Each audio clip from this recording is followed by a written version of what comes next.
Okay, next, Janessa, we're going to go ahead and do an exam on your nerves, and we're going to do some strengthening testing, okay?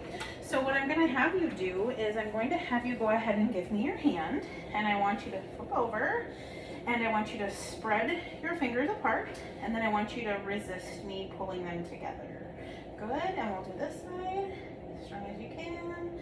Good job. All right, and then I want you to go ahead and make a fist. And flip over, and actually just squeeze my fingers, squeeze, yep, good, perfect.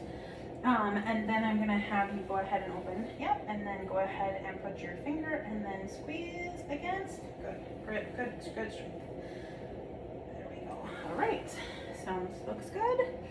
So now I'm going to have you go ahead and make a fist, and we're going to test your wrist strength, okay? So I want you to resist me moving you. Good.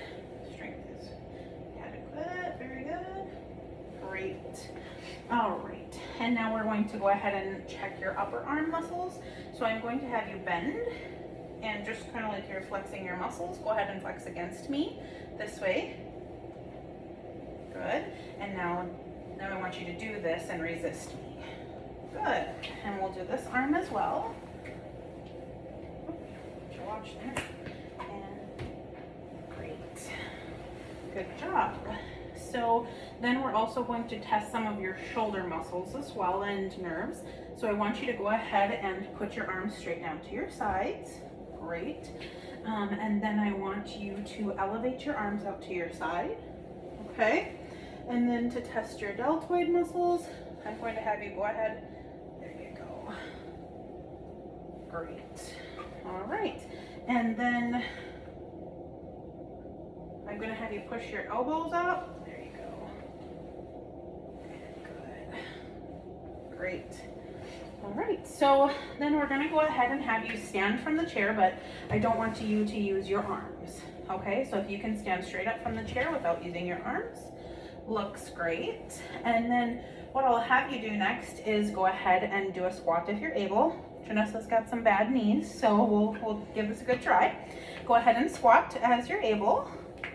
Perfect, and back up.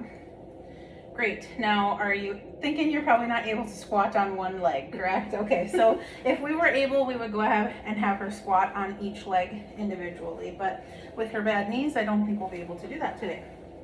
All right, so you can sit back down. Thank you, Janessa.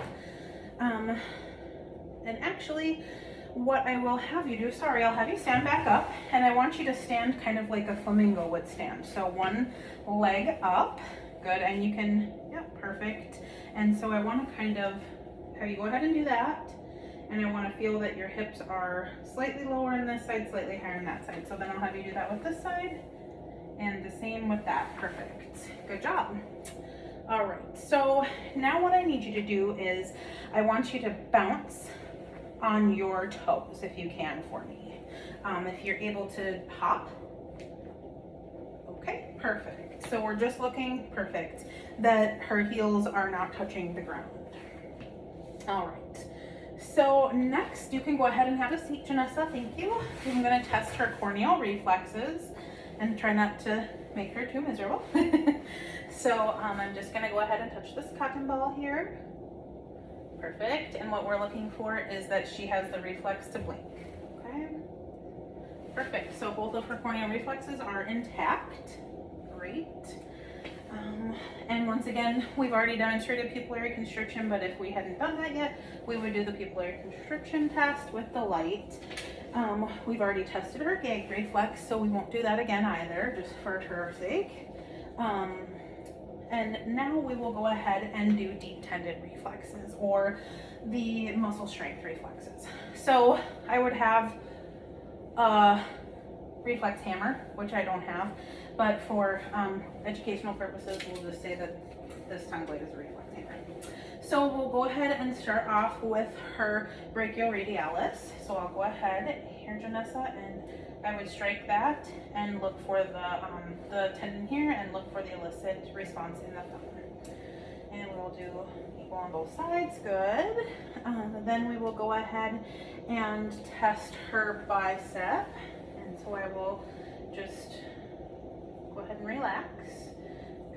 And I would tap and look for the response in the arm. And relax. And we tap. And next we would do the tricep. And so what I'll have you do, perfect, just like that, keep your arm as relaxed as you can. And I would tap there at the elbow or the electron process and wait for the elicited response. Relax, and we tap there, perfect. All right, and then we would go ahead and expose her knees, which we can skip. And we would do the patellar tendon reflex and look for the subsequent jerking in the lower extremity. So we tap, good, and relax, and we tap and look there. And then we would also do the Achilles test. She has shoes on, but we'll go ahead and do that anyway, so we'll slightly flex your foot, and we would tap the Achilles and look for the response into the lower foot. And we tap and look for the response. All right. So, what we would assess next would be your gait. So I'm going to have you go ahead and stand up, and I'll have you walk from one side of the room to the other. Perfect. And then I want you to walk back briskly or fast. Oh, not backwards yet. There you go. Perfect. So we're just looking for symmetry in her gait, no abnormal dragging of one foot or the other, and that she's not, you know, favoring one side versus the other. You can go ahead and sit. Great.